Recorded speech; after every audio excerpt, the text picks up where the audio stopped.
Morning, it's Monday and I've got a busy day lined up today, hopefully. We'll just have to see how we get on. There's a couple of jobs that I need to get done and then a couple of other sort of bonus jobs because I'm going to be in the area. So I've packed the van expecting to get everything done, but all it takes is for something just not to be as straightforward as first expected, so we'll see how we go. But first job, go and get some diesel.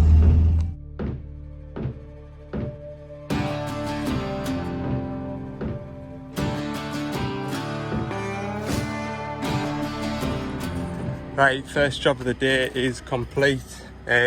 This customer kept having a pipe fail or an O-ring fail, which you can just make out the pipe end in there. It's the pump feed, rear pump feed pressure, the fitting that goes into the valve block that feeds the valve block with the front rear pump feed, kept on blowing an O-ring, and it was doing it sort of 3 or 4 weeks at a time. So I've replaced the O-ring with the correct one, tightened it up, and then I checked the pressures. The pressures were too high. You can see the pressures through the dash using these pressure sensors here.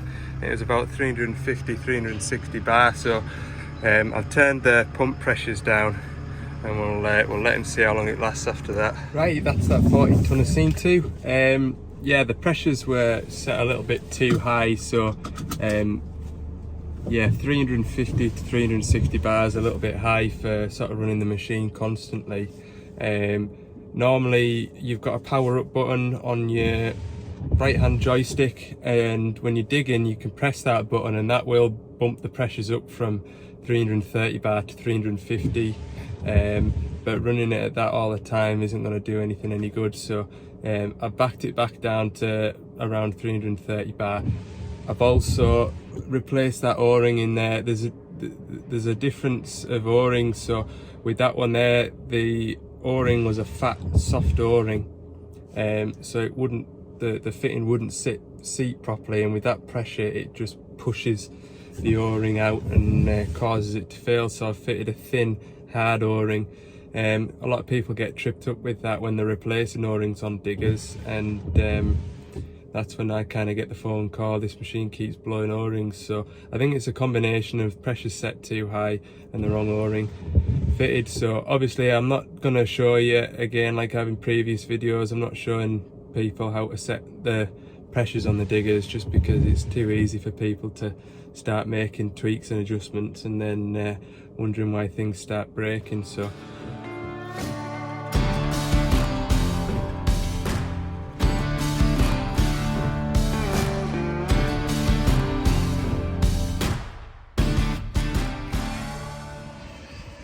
right, next job on this hit list is replace that check valve.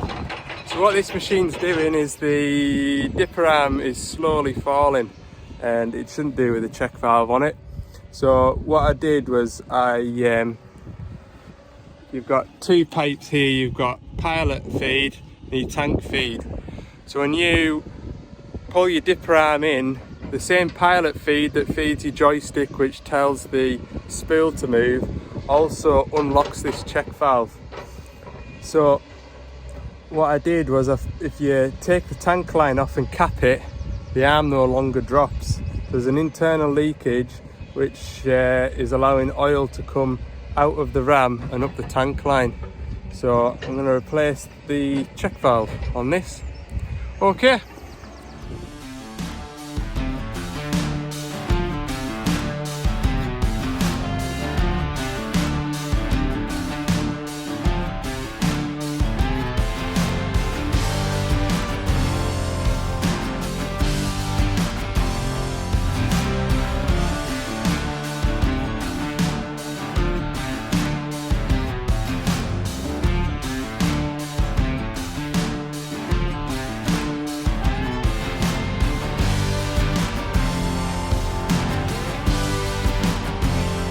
Right, that's the old one replaced and the new one fitted. So yeah, I'll get tidied up and go on to the next one.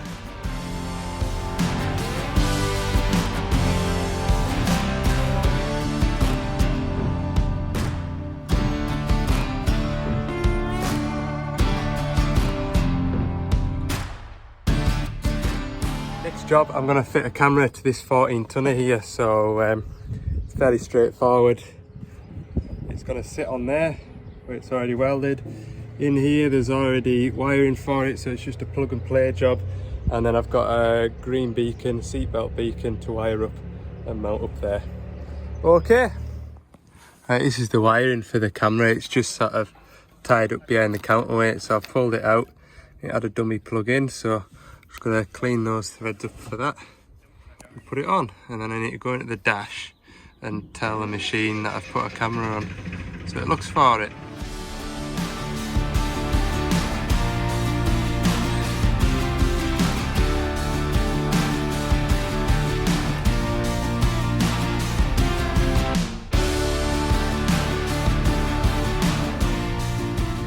Right, that's the camera all built up, and yeah, I'm just going to put it on the digger now.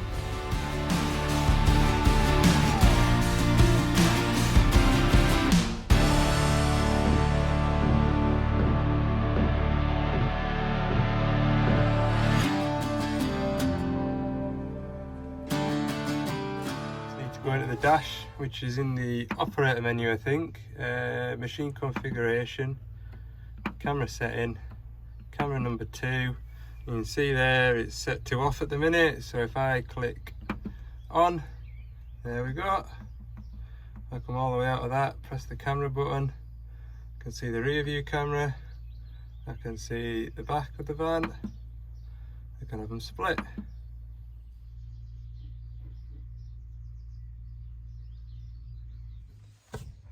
Right, next I need to take the back of the seat, well, back of the cab out, to run some wiring up to the roof there for the green beacon. So I'll get on with that now.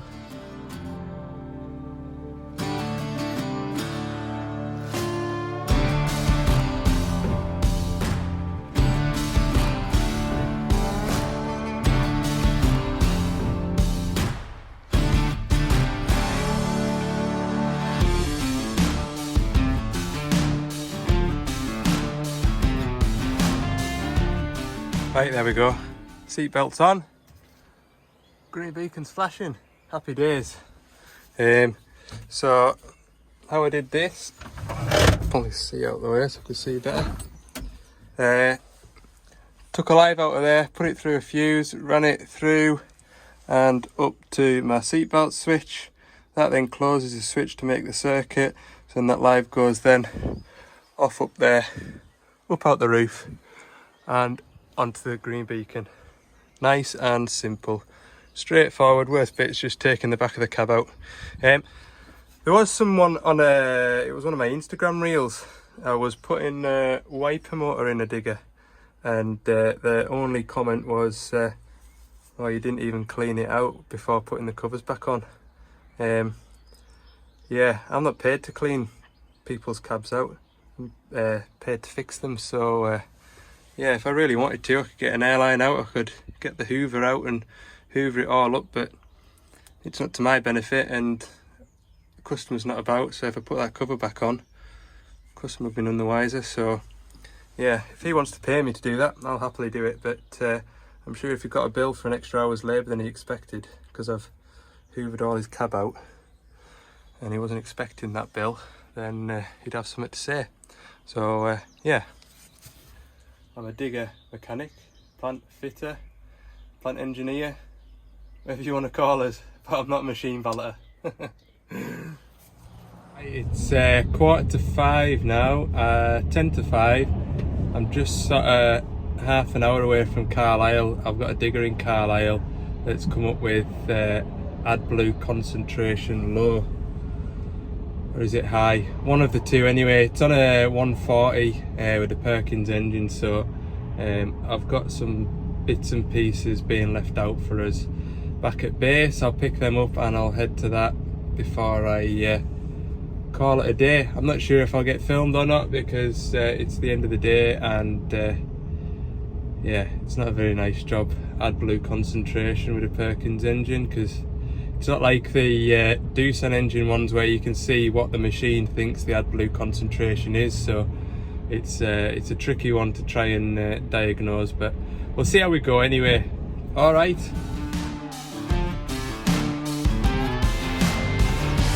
Right, so my fault on the dash wasn't Adblue quality, it was Adblue tank level low, and the guy said he filled up yesterday afternoon and it was reading 8% on the screen. So I've taken the sender unit out, and if you look in there, it's almost to the top. So I think we've got a dodgy sender. So I'll get that replaced, put it back together. I've checked the wiring from here back to the Adblue control unit, and everything seems alright there. So yeah, get this outfit replaced. Right, it's 10 to 7 and just finished that machine. All our codes have gone and the Adblue tank is now showing the correct level, so job's a good one. Right, I'm going to call it a day. Tomorrow I'll be training, so this will be the last sort of real-time video. Tomorrow or Wednesday night I'll put my van tour up and maybe some other bits and pieces that I get caught on my training course. So thanks very much for watching. Don't forget, if you haven't already, hit the subscribe button. If you've enjoyed the video, give it a like, and for more bits and pieces, head over to my Instagram, Ali's Digger Diary. Thanks for watching, and see you in the morning.